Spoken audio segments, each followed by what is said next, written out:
think focus now.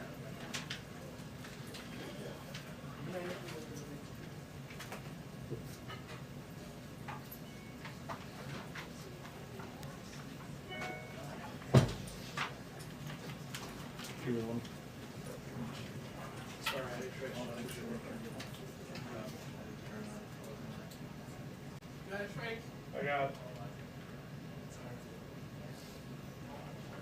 Thank you very much.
Hi, everyone. Hello. Happy Friday. Friday. Ryan Karam's got some sunglasses on. Everybody's ready for the weekend. Okay, I have a couple of items for all of you at the top. Last week, we launched the Supply Chain Disruption Task Force to monitor, engage, and act on current and emerging supply chain disruptions and bottlenecks. This afternoon, the White House is hosting a convening of the Supply Chain Disruptions Task Force with Secretary of Commerce Gina Raimondo, Secretary of Housing and Urban Development Marcia Fudge, Director of the National Economic Council Brian Deese, Domestic Policy Advisor Susan Rice, Council of Economic Advisors Chair Cecilia Rouse, and groups representing the full range of the home building supply chain, from loggers and lumber contractors, labor leaders, realtors, and affordable housing advocates. At this convening, these administration officials and key stakeholders will discuss strategies to address short-term supply chain disruptions in the home building sector and how they can work together to address them. I also wanted to note that yesterday, senior White House officials led by Susan Rice and Julie Rodriguez launched the Community Violence Intervention Collaborative announced by the President on June 23rd as part of his comprehensive plan to reduce gun crime. The community violence intervention is an evidence-based approach that has been shown to reduce violence by as much as 60%. CVI prevents gun violence and crime in communities around the country before it happens by intervening in disputes early and connecting potential perpetrators and victims with services and support to divert them away from crime. It's an approach that's been embraced by an increasing number of law enforcement leaders nationally, as well as by mayors of both parties in cities around America. So this will be an ongoing initiative. Also wanted to give you an update. I noted earlier this week that there have been 2 million people who now have access to affordable health care thanks to the reopening of the special enrollment period. Yesterday, we launched a summer sprint coverage campaign, leveraging robust paid media, increased community outreach, and more to get Americans signed up. The President is urging Americans who need health insurance to visit healthcare.gov or to call 1-800-318-2596 if they would prefer to enroll today. We'll keep talking about this quite a bit until August 15th, which is the end of the timeline. I also have promised you that I would give you updates on interesting initiatives we're taking to reach people, meet people where they are as it relates to getting vaccinated. So on Saturday, NASCAR will host the Get Vaccinated 200. They'll have vaccines on site and will be encouraging vaccinations. This is the type of whole-of-country approach that is reaching people in convenient locations with messengers they trust. Finally, a quick week week ahead. On Monday, the President and First Lady will welcome Their Majesties King Abdullah II and Queen Rani of Jordan and His Royal Highness Crown Prince Hussein to the White House. Their Majesties' visit will highlight the enduring and strategic partnership between the United States and Jordan, a key security partner and ally of the United States.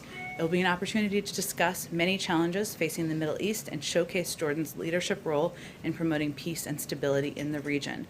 On Monday, the President will also deliver remarks on the economic recovery and the progress made under his administration, taking the country from 60,000 new jobs per month to 600,000 new jobs per month, and from 1% of Americans vaccinated to more than 2/3 of adults with at least one shot. He'll explain why his rescue plan has helped us get here and will continue supporting Americans throughout the year, and why we need the infrastructure agreement and his Build Back Better plan to sustain that growth in years to come while keeping inflation in check for the long term. On Tuesday, the President will hold his second cabinet meeting of his administration, his first in the cabinet room. Get excited, everyone. And he looks forward to that. And on Wednesday, the President will travel to Cincinnati, Ohio to participate in a CNN town hall. With that, Alex, why don't you kick us off? Thanks. I have a few questions on China and then one on the BIF. Can you talk I a love little that bit? BIF is happening. Just know that. You made it happen. Can you talk a little bit more about the Hong Kong Business Advisory and the latest sanctions and what triggered those? And also, there have been reports that Wendy Sherman may tack a China visit onto the end of her Asia visit. Can you talk about what her goal might be with something like that? And does this mean that we're moving closer to, I know last month there was talk of a potential Biden-President Xi summit. Are we moving closer to that? Sure. Well, first, as the President said yesterday, the situation in Hong Kong is continuing to deteriorate, and we continue to see Beijing assault Hong Kong's autonomy and democratic institutions. We've seen authorities use the national security law to make politically motivated arrests. And we've seen a general deterioration of fundamental freedoms, which were guaranteed by an international agreement. So that's why the United States, we announced steps we're taking today to promote accountability and transparency. On the accountability front, the State Department announced earlier today 7 officials who were sanctioned for their actions threatening the peace, stability, security, and autonomy of Hong Kong. On the transparency front, today, the U.S. government issued a business advisory, as you noted, Alex. I just wanted to give the full context for Hong Kong, which is intended to inform businesses and highlight the growing risk for those operating in Hong Kong. The bottom line is that businesses should be aware that the risks faced in mainland China are now increasingly present in Hong Kong. And as the President said last month, of course, we will not waver in our support for Hong Kong and all those who stand up for the basic freedoms. But as businesses are making decisions, and obviously they're making decisions themselves, we want them to be aware of the use of data, accessing of data inappropriately, of the restriction of information, and they should be aware of that happening in Hong Kong as well as in mainland China. And then Wendy Sherman and President Xi. Got it. In terms of Wendy Sherman's trip, I don't have an update on travel. We, of course, have been and continue to explore opportunities to engage with PRC officials. We've been clear we will engage in conversations at the appropriate level when there's an opportunity for them to be substantive and hopefully consequential. So I don't have an update on intended travel. Obviously, they're quite adept over there at the State Department of adding things as needed. And as it relates to plans for the President, as we've said, he will look for opportunities to engage with President Xi going forward. We don't have any particular plans at this moment, so no decisions have been made, but we'll continue to evaluate what's appropriate and what would be constructive in the relationship moving forward. And then just on the BIF, there are reports that it could be financed in part by tariffs on carbon-heavy imports, which could end up hiking prices on goods for American families. Is the White House open to that, or would that be a concern similar to the gas tax? There are ongoing discussions about the final components, of course, as we look to, and I know you are all eager to see bill language and legislative language, and of course, having discussions about the pay-fors are part of that. The President's bottom lines have not changed about the fact that any pay-fors cannot raise taxes on individuals making less than $400,000 a year, and anything that would impact that would not be something he would support. Go ahead. Follow up on, I can't believe we're calling it the BIF.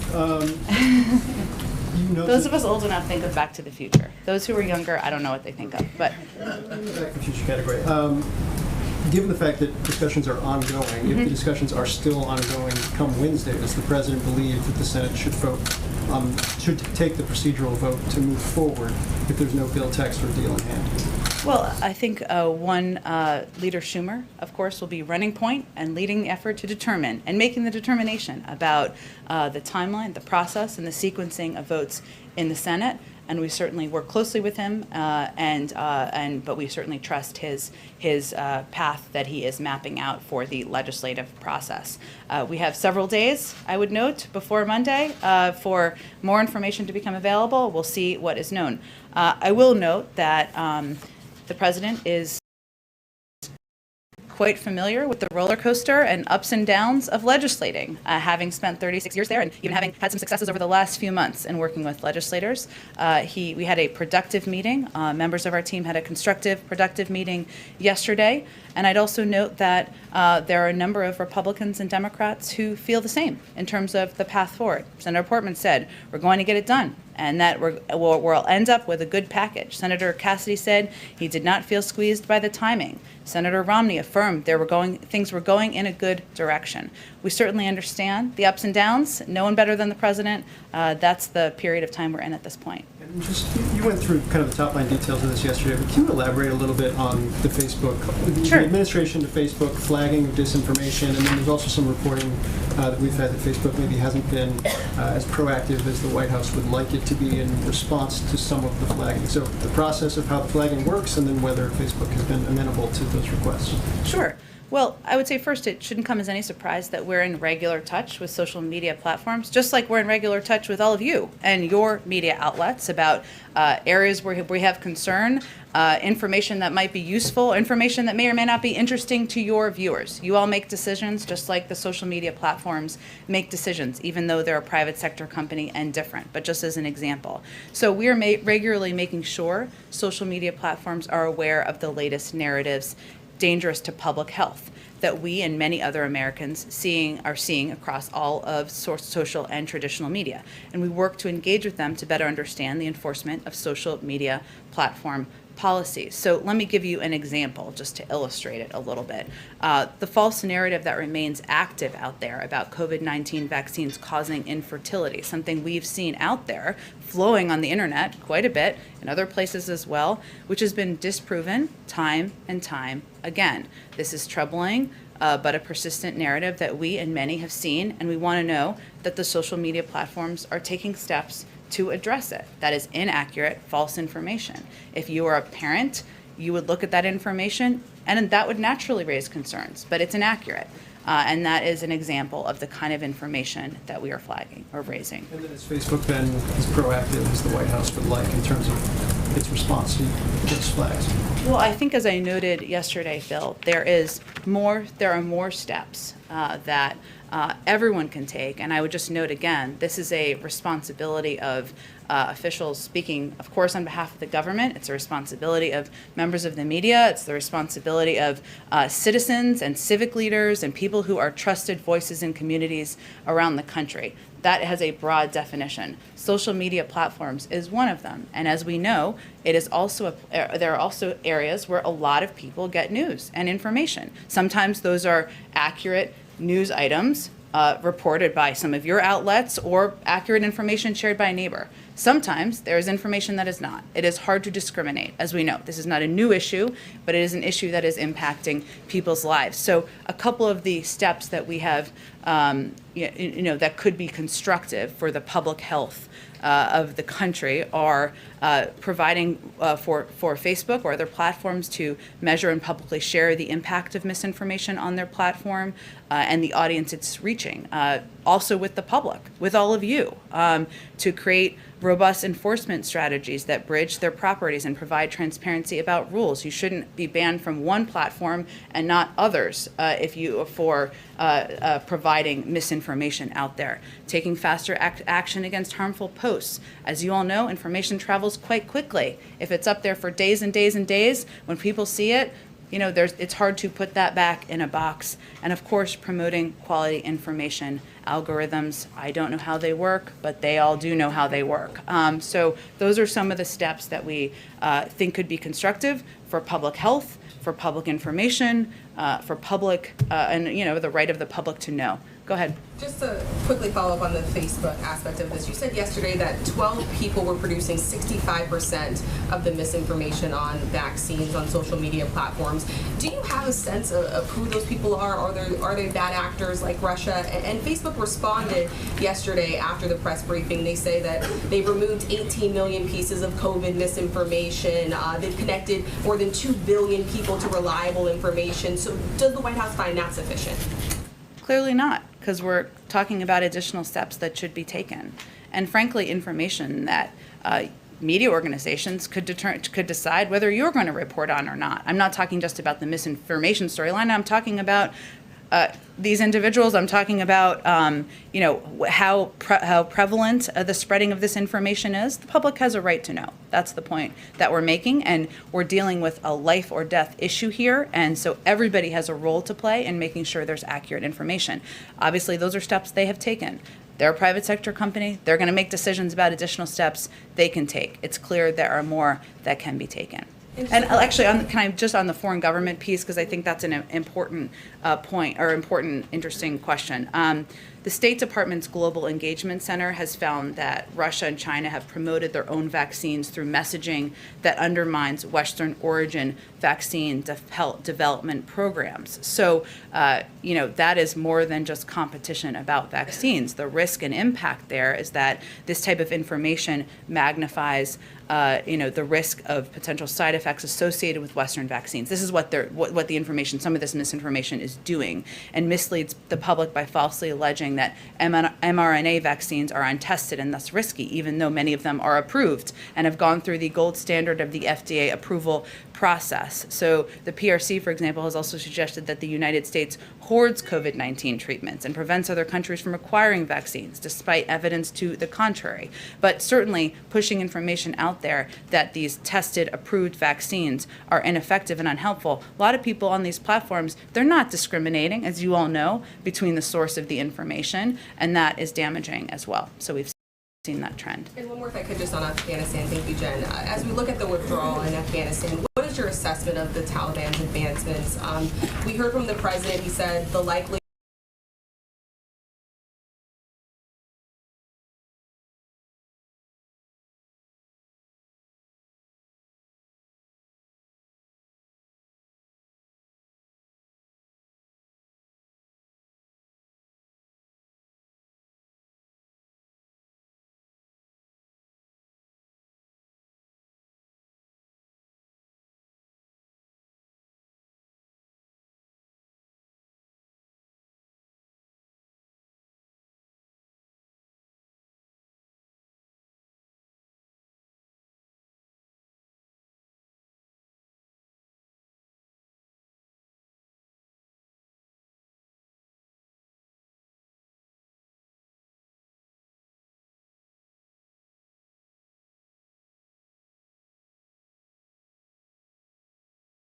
contrary, but certainly pushing information out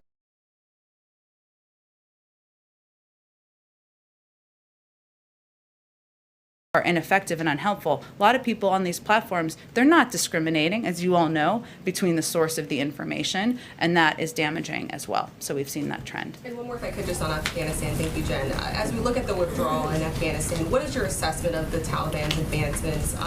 We heard from the president. He said the likely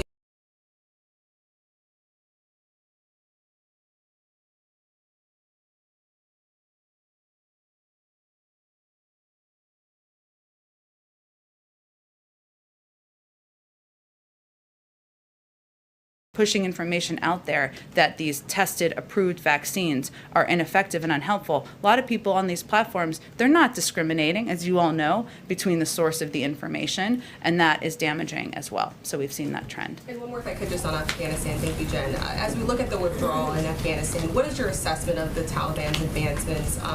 We heard from the president. He said the likely would say, obviously, the president had many conversations with General Miller during his time in his role, and most of those, or none of those, do we read out. I will say that he strongly respects General Miller, as you know, he had the opportunity to sit down with him on Wednesday, thank him for his outstanding leadership of the Resolute Support mission, including overseeing the vast majority of our drawdown from Afghanistan, which is a particularly vulnerable period for our troops. How close does the president think we came to a possible war with Iran or an attempted coup here at home? I'm just not going to speak to intelligence matters from here. Go ahead. Thanks, Jen. First on COVID origins, is the White House worried that China continues stonewalling the World Health Organization investigators and now is saying things like they think maybe COVID-19 got into China through frozen food? We are certainly continue to be concerned, Peter, about misinformation coming from voices in China about certainly the origins, their lack of participation in the process, their lack of willingness to provide data and information to the World Health Organization. As you know, we are undergoing our own process here, our 90-day review here, but certainly the Chinese providing information, being a participant in the process would aid the effort. And then speaking of misinformation and the announcement from yesterday, for how long has the administration been spying on people's Facebook profiles looking for vaccine misinformation? Well, that was quite a loaded and inaccurate question, which I would refute. How? Well, Peter, first of all, as you know, we're in a regular touch with a range of media outlets. And we expect the White House As to watch let me Fox, finish. but As nothing we goes are on Facebook. as we Thanks, are Jeff. in regular touch with social media platforms. This is publicly open information. People sharing information online, just as you are all reporting information on your news stations. But, okay, so these 12 people who you have on a list, 12 individuals, do they know that somebody at the Surgeon General's office is going through their profile? I'm happy to get you the citation of where that comes from. There's no secret list. I will tell you that these are people who are sharing information on public platforms on Facebook, information that is traveling, is inaccurate. Our biggest concern here, and I frankly think it should be your biggest concern, is the number of people who are dying around the country because they're getting misinformation that is leading them to not take a vaccine. But- Young people, old people, kids, children, this is all a lot of them are being impacted by The misinformation. big concern, though, I think, for a lot of people on Facebook is that now this is Big Brother watching you. They're more concerned about that than people dying across the country because of a pandemic where misinformation is traveling on social media platforms. That feels unlikely to me. If you have the data to back that up, I'm happy to Okay, discuss and it. just about things that are on Facebook, I looked this morning. There are videos of Dr. Fauci from 2020 before anybody had a vaccine, and he is out there saying there's no reason to be walking around with a mask. So is the administration going to contact Facebook and ask them to take that down? Well, first, I think what Dr. Fauci has said himself, who's been quite public out there, is that science evolves, information evolves, and we make that available in a public way to the American people. Exactly. I have never seen any data to suggest that the vaccines cause infertility. That is information that is irresponsibly traveling. Okay, Just one more. Sorry, excuse me. Just one more. Okay, about the science evolving. Facebook used to block people from posting that COVID may have originated for a lab. That is something this president now admits is a possibility. So, is there any concern that things you're trying to block or have taken down might someday turn out to be? We don't take anything down. We don't block anything. Facebook and any private sector company makes decisions about what information should be on their platform. Our point is that there is information that is leading to people not taking the vaccine and people are dying as a result. And we have a responsibility as a public health matter to raise that issue. And the responsibility we all have, the government, media, platforms, public messengers, to give accurate information. Go ahead. About the 12 individuals that are on that separate site. It's not from the White House. I don't have the source in front of me, but we've read it as well. Can you give us a sense of who those individuals are, as was asked before, and what specifically you've given a tough message to the social platforms that they should do more, the social media platforms. What from this podium is the message to those individuals, the 12 of them, who are responsible for 65% of the misinformation that's out there? The message is the same message as it is to every person out there who has a platform, whether that is an elected official or that is a person who is a civic leader. The vaccines are safe, they are effective. If people take them, they will save their life in many cases. And so our message to everyone who's sharing misinformation is that the steps you're taking are irresponsible. They could lead to people getting very sick and people ultimately losing their lives. Why don't we all participate in a process that will help provide accurate information out there? Has the White House participated in any direct contact with these individuals, given the impact they're having through any avenue to try to say, knock it off? No, and I'm happy to get you guys the data on where we got that information, where the public, it's a publicly available data. We'll get you the citation is what I mean. Let me ask you if I can then about some of the other numbers as they relate to COVID right now. Obviously, due to the Delta variant, COVID cases are up sharply right now. Testing is down right now. How concerned is the White House that this variant, COVID in general, is much more widespread than we're aware of publicly at this time?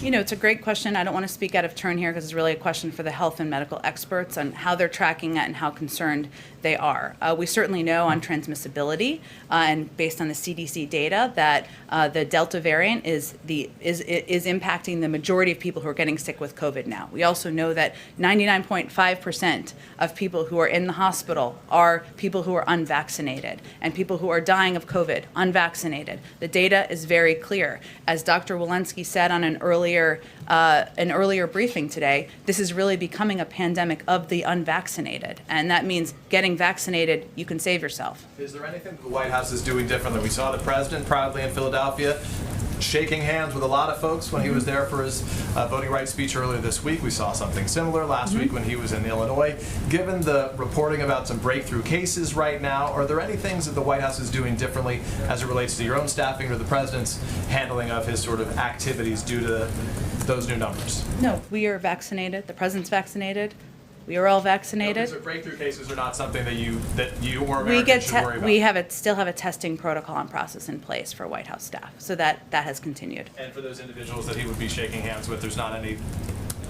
Basically, shaking hands is good if you're vaccinated. We abide by public health guidelines as it relates to the president's engagements, and if public health guidelines changed, which I'm not predicting, we would continue to abide by them. Go ahead. Oh, I'll come to you next, April. Just a question on the meeting that you're having with the housing industry Yeah. today at the White House. How concerned is the White House about the supply shortage in the industry leading to inflationary pressures? Is that a serious concern? Is that why this meeting is being held? The meeting is being held as part of our effort to connect suppliers who have said in the past to our economic experts they don't always have the opportunity to talk to one another. We know because of the pandemic there have been supply shortages in areas that have led to a reduction of new building and construction, which has led to also an increase in housing prices because there are certainly not enough houses on the market. So that's what it's related to, is an opportunity to discuss with them, bring them all together in a room, and it's part of our multifaceted effort to address issues in the supply chain. And one on Cuba, the president did say yesterday that the United States is trying to reinstate internet access for Cubans, and I was wondering if the White House or the administration has reached out to U.S. tech companies, I mean the Googles of the world, to help with that effort. So it would really be led, that effort would really be led by the State Department and other appropriate entities within the federal government. As the president noted yesterday, returning internet access to Cuba would certainly be something we'd love to be a part of. We're looking at what our capacities and what our tools are we have. In terms of more specifics, the State Department would be the best entity to talk to about it. Go ahead. Oh, sorry, April, go ahead and then I'll come to you. Okay. Voting rights. Yeah. Tuesday, President Biden said he called for activists to act on the issue of voting rights. What did he mean by that? Is that to escalate it higher to Republicans so that they can change their minds and maybe stop using the filibuster? And also, what does he think about what happened yesterday with the arrest of the Congresswoman and 9 other black women who peacefully walked through the Senate halls in the Hart Building, chanting and singing, and were arrested, not taken to the holding area, but taken to a jail cell? Well, April 1st, what he meant by speaking out or having your voice heard, or the range of ways he said it, is that in order to make change happen in Washington, often you need to create a grassroots movement that's led by the American people. And it's not just about whether the minds of 10 Republicans can be changed directly by a phone call from a president. It often requires activism, engagement, a vocal opposition or excitement from members of the public. That's going to take a lot of different forms, right, and formats. It can take letter writing, phone calling. There's peaceful protesting. There are a range of mechanisms for that, and certainly our country, even in recent years, has a great history of that. And these members who were, some of them were members, I should say, one member who was arrested yesterday, they were peacefully protesting. I would note that our support for the right to peacefully protest and to voice support for moving forward on voting rights is exemplified by the fact that the vice president is currently meeting right now with a number of members. They're here. A number of them are at the White House discussing exactly this issue because we want to be standing by their side in this effort. So they, some of the civil rights leaders are here, as you said, but last week when the civil rights leaders were here, they said this is a summer of action. They're expecting more protests. Reverend Barber says he's going to have a bunch of women out on Monday. There's going to be more protests on Wednesday, more arrests. They're anticipating arrests to bring more attention to this. Does the White House support that civil disobedience for arrests? We support the right to peacefully protest. We support people having their voices heard, and certainly there are a few issues that are more fundamental to our rights in this country than the right to vote. Go ahead. Thank you. I'll come to you right next, if that's okay. Go ahead. A clarifying Sure. question and then a follow-up. Sure. On Afghanistan. Yeah. Yesterday you said that 10,000 SIV applicants, 20,000 Afghans have applied, and that about half of that have completed necessary paperwork to move forward in the process. Just what's move forward in the process? Does that mean 10,000 SIV applicants will be evacuated? No, that's not what it means. It just means that they're in a later stage of the process. So it was just giving an update kind of on the pure sheer, and as I said yesterday, that doesn't include family members. That includes individual interpreters or translators.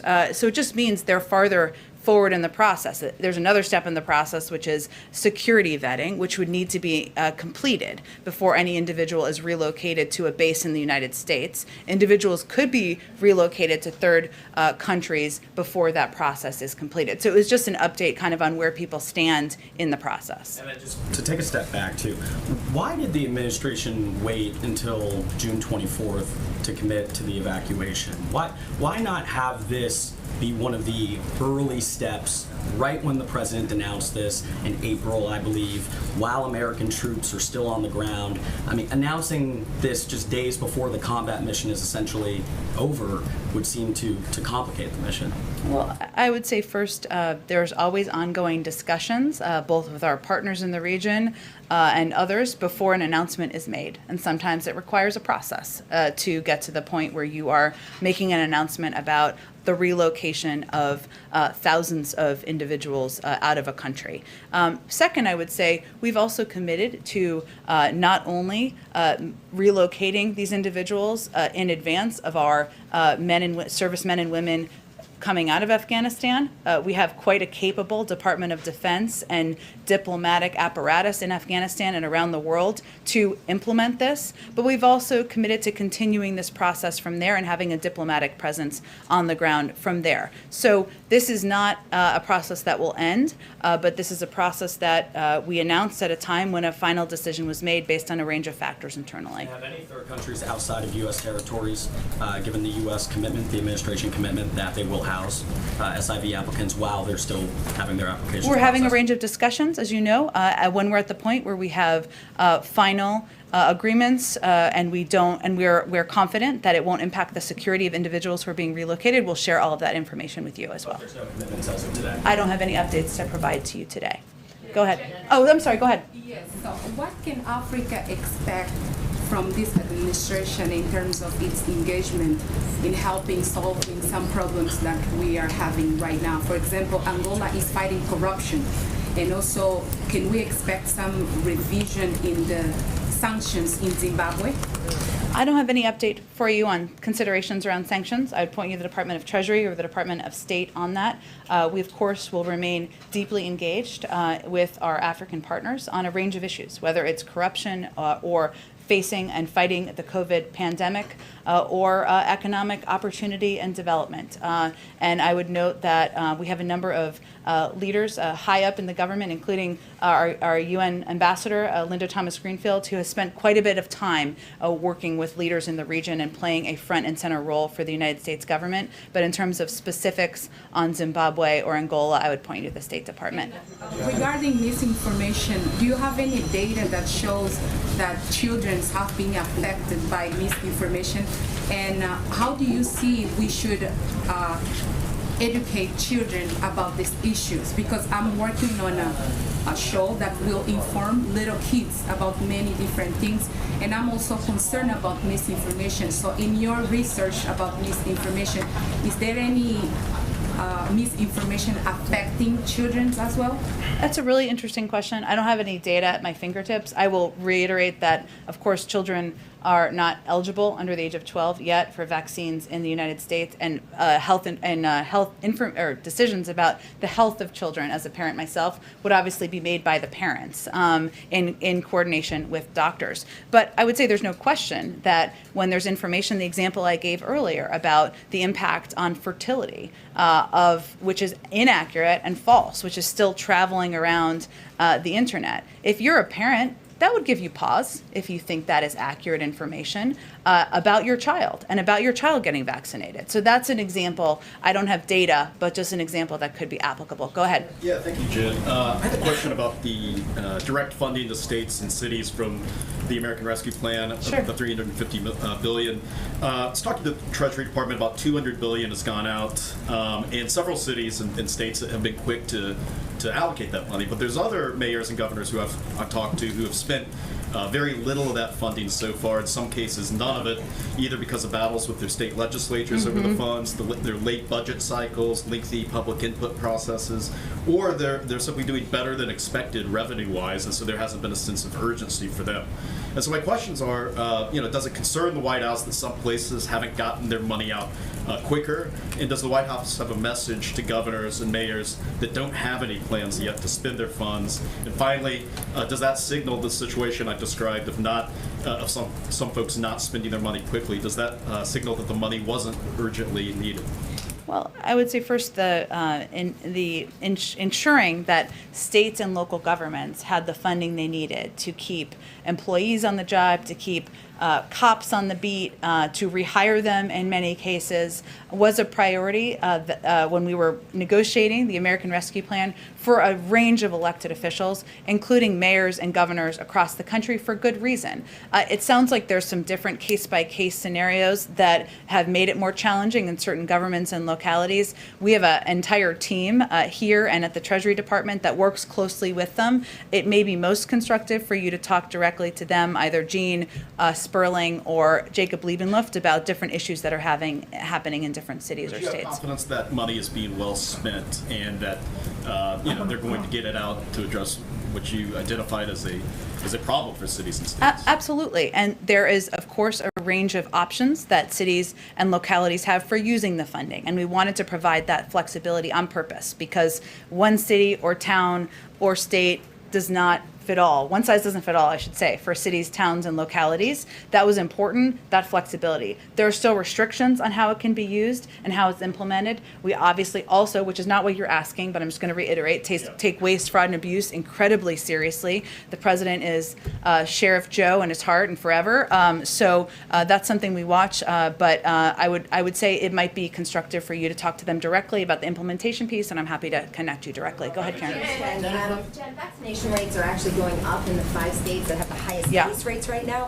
What does the White House think is driving that, and what is being done there that the administration could apply to other hotspots? Yeah, Karen, and I know this was announced on our COVID briefing. For those of you who were not on it, in the past week, the 5 states with the highest case rates, Arkansas, Florida, Louisiana, Missouri, and Nevada, had a significantly higher rate of people getting newly vaccinated compared to the national average, which we obviously see is a good sign. And in the last 10 days, 5 million shots have been administered and millions got their first shots.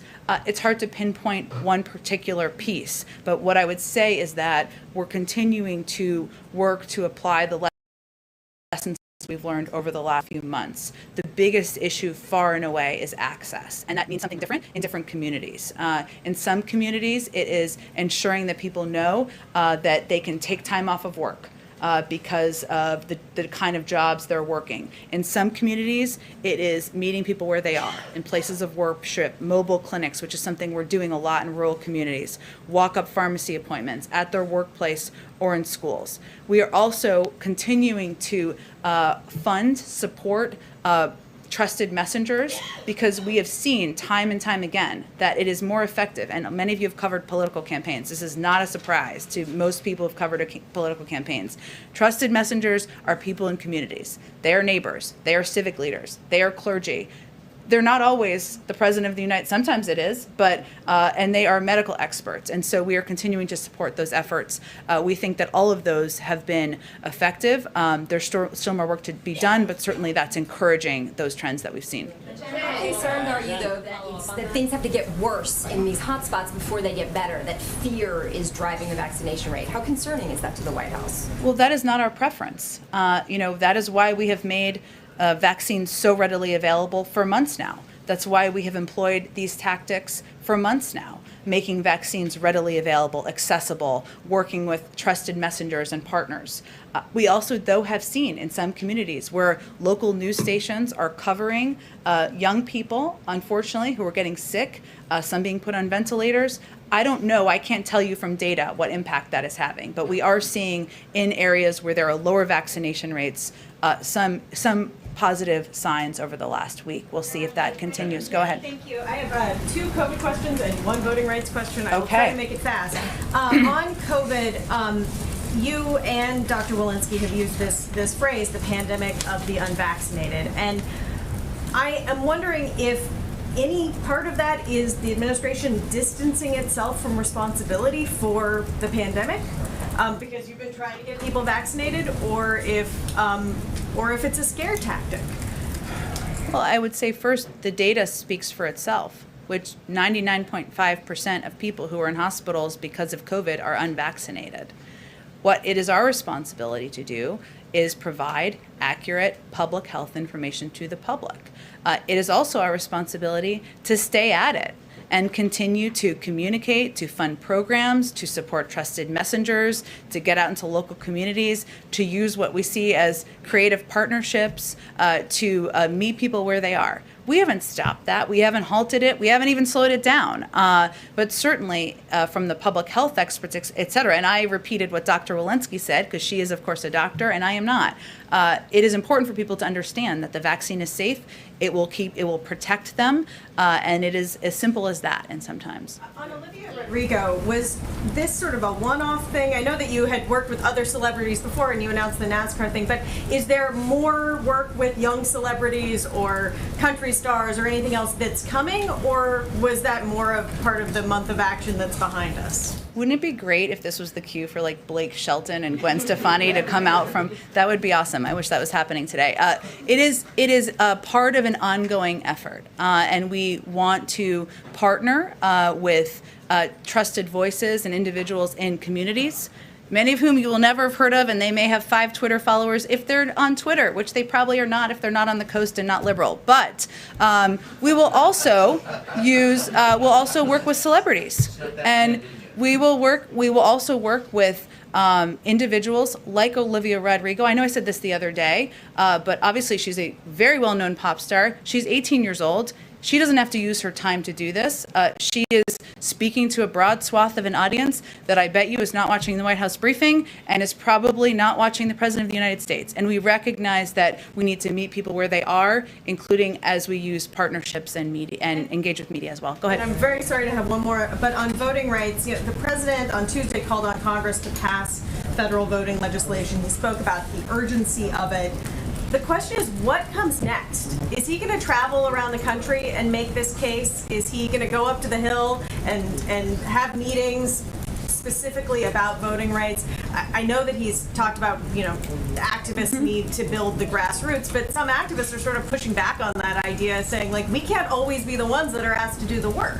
He's not saying to do it alone. He's saying, I will be with you. But he's also saying that grassroots activism is what is going to move and change the country for the better. That's always been the case throughout history. In terms of what he will say and do, I don't have any scheduling announcements for you at this point in time. But he has said this would be a cause of his presidency. That means he will use his time, use his platform to make sure he's speaking about elevating it, engaging in it. And as you know, the vice president, this will be a top priority for her. She will be front and center for the administration on this issue moving forward. Go ahead. Thanks, Jen. Just given the Wednesday timeline that Senator Schumer has laid out, what will the president be doing over the weekend to help things move along? Will he be making calls all weekend? And then what's his response as well to Republicans who are concerned that tougher enforcement in the IRS won't be enough to generate enough revenue?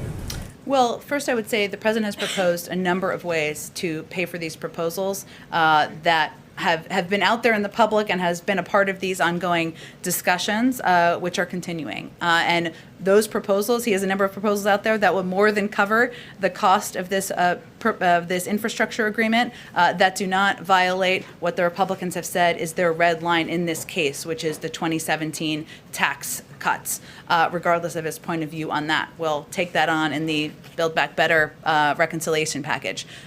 In terms of what he will be doing, the president is ready, willing, able, looking forward to playing any constructive role he can play in getting these pieces of legislation across the finish line. Will that mean phone calls? Sure. Will it mean bringing more people to the White House? It probably will. But I don't have anything to kind of lay out for you here. And separately, has the intelligence community attributed the Kaseya ransomware attack to the Russian government, and has it been concluded that the RNC was indeed hacked?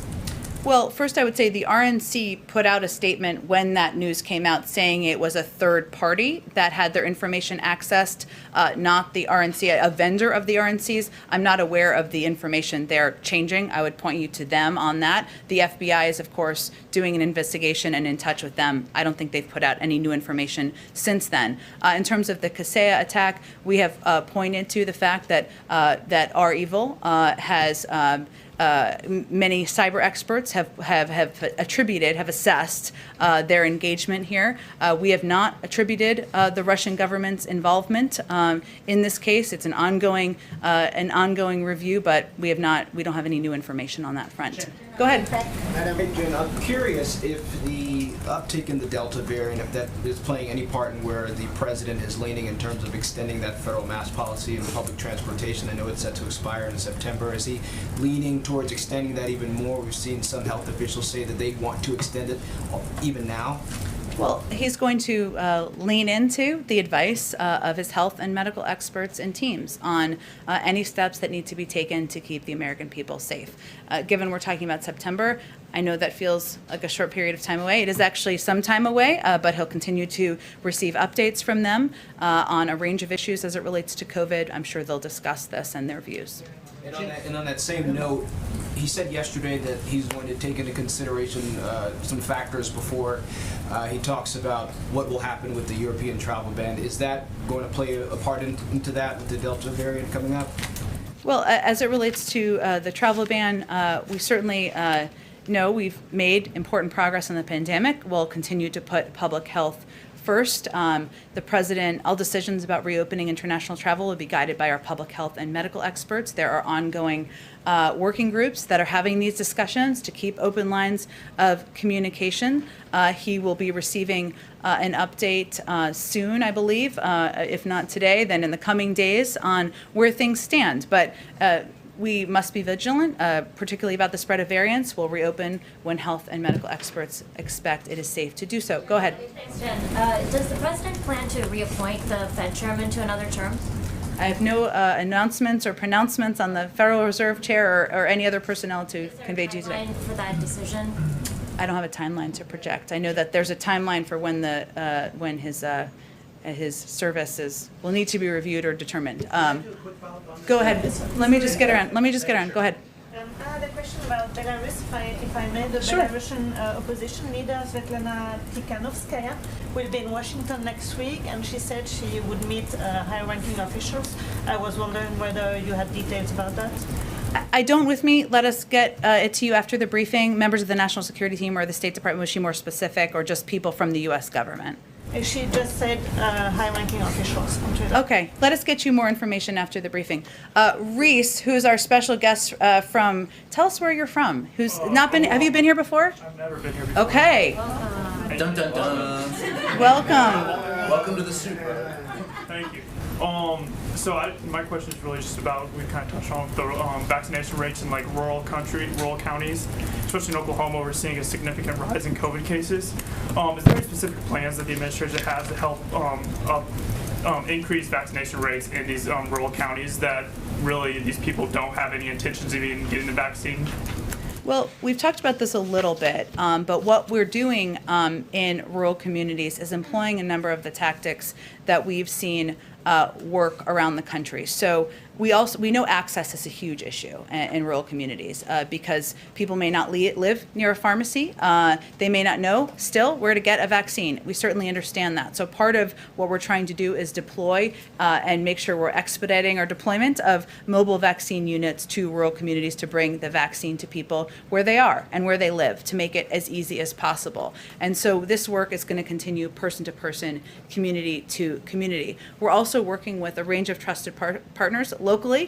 People may not have heard of. Those are also very important trusted voices, but also groups like the National Rural Health Association to make sure that we're deploying effective tactics that they think will work to get vaccines out to communities and meet people where they are. We've talked about it a little bit here, and obviously these states have a combination of rural and city communities, but there are states like Arkansas, Louisiana, Missouri, where there are large rural communities where we have seen an uptick, which is in terms of getting vaccinated higher than the national average. That's a positive sign. We'll look at that and apply those tactics other places in Oklahoma to make sure we're continuing to go community by community and meet people where they are. Go ahead. Following up on that, I know the administration has said they're not interested in any sort of federal mandate. Do you encourage, though, employers to require the vaccine for their employees, or state and local? I know there's a little bit of discussion about local governments. Is the White House encouraging others to require the vaccine of their employees or their residents?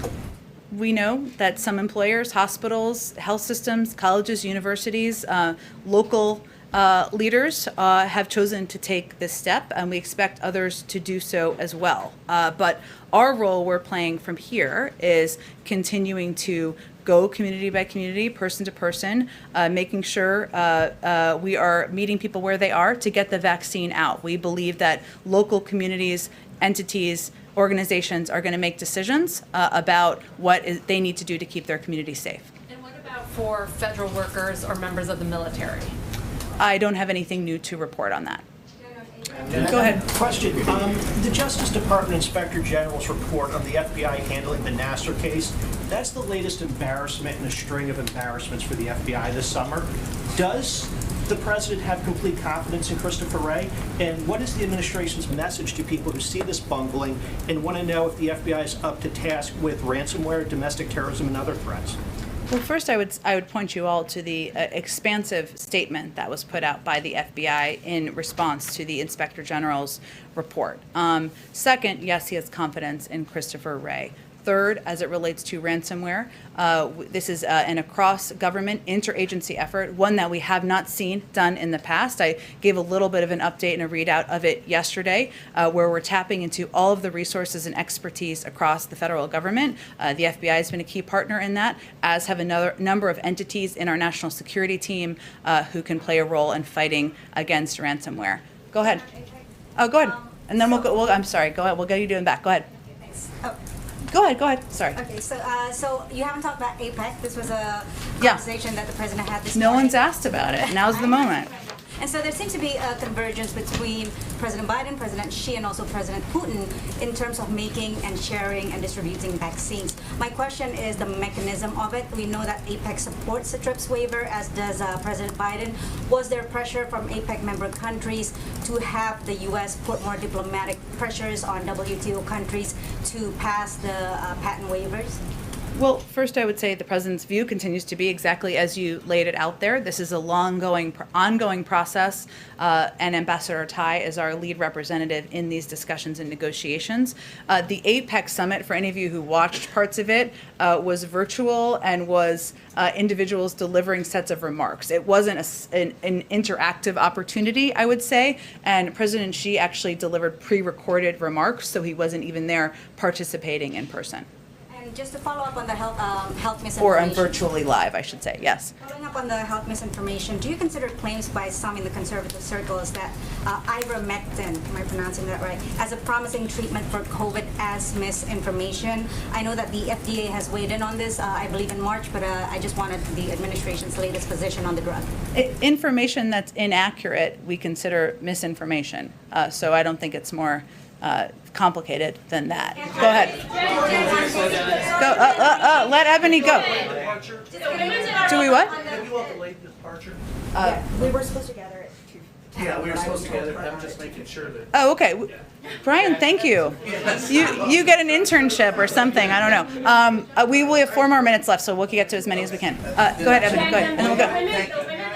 That are meeting with the vice president today, most of which have basically said that they want the president to really talk about the filibuster, nuking it or reforming the filibuster. And so with each of the meetings that they're having, I'm still coming out wondering what is the hope that's going to happen, because just about every single woman that is in that room has spoken about it. That's my first question. And even though you've also said that there isn't a plan right now for the president to go to Arizona or to go to other states, why isn't there right now that kind of plan? Because they have come out and said that the administration has put a lot on them, but they're waiting to see something back. Well, I've laid out for you what we know about our schedule, which is through next Wednesday. So it doesn't mean that he's not going to go out in the country and talk about a range of important priorities in the future. And I don't want you to take it that way. That was not what I was implying. But we have about 4 days out here in our terms of our scheduling that I can provide to all of you. As it relates to the women who are in this room, let's see, maybe they'll go to the stakeout and they'll talk about their meeting and their engagement. And the message that the president is sending, the vice president is sending, is that we're absolutely committed to getting the For the People Act signed into law, that we're committed to advocating for, to elevating voting rights as an important issue for people across this country. And I think our actions clearly exemplify that. Go ahead. Thank you. A clarifying question Yeah. on how you identify this misinformation. I'm wondering if you could tell us specifically how the administration identifies what is misinformation and then how you flag it to Facebook. That's one. 2 is how many times has the administration flagged this kind of information? And then 3, how long has this been going? And then finally, I know that you are deadly serious about this conversation. You talked about how this is life and death.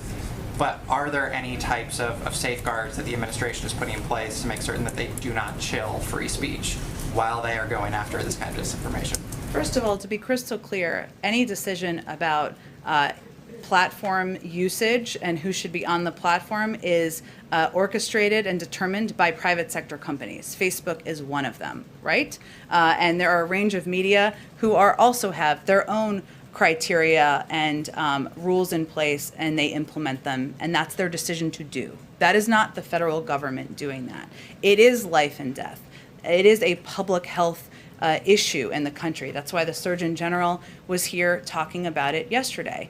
There are trends. We can see, you can all probably see on Facebook and other social media platforms. And so what we raise are issues like there is a lot of information out there about the false claim that COVID-19 causes infertility. Everyone in this room knows that's factually inaccurate.